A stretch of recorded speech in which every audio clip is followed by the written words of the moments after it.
Registration করতে ফার্স্টে লিঙ্কে ক্লিক করব, তারপর হচ্ছে এখানে দেখবেন রেফার কোড দেওয়া আছে, সব কিছু দেওয়া আছে, যে refer code, full name, email address, তারপর হচ্ছে কান্ট্রি, তারপর হচ্ছে ফোন নাম্বার, তারপর হচ্ছে পাসওয়ার্ড। ঠিক আছে, এগুলো হচ্ছে আপনাকে ফিল আপ করতে হবে। এখানে হচ্ছে ফুল নেমের জায়গায় আপনার নাম দিবেন। ঠিক আছে, তারপর এখানে যা যা দেওয়া আছে, যেমন হচ্ছে এখানে ইমেল হচ্ছে আপনার যে জিমেলটা আছে সেই জিমেলটা দিবেন।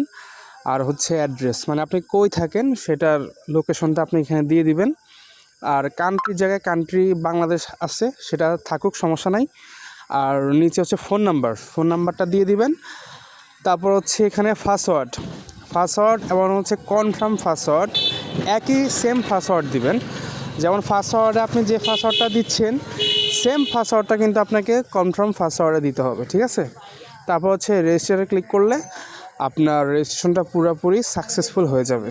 তারপর হচ্ছে আপনি ওই জিমেলটা আর হচ্ছে পাসওয়ার্ডটা দিয়ে আপনি লগ ইন করবেন। ধন্যবাদ।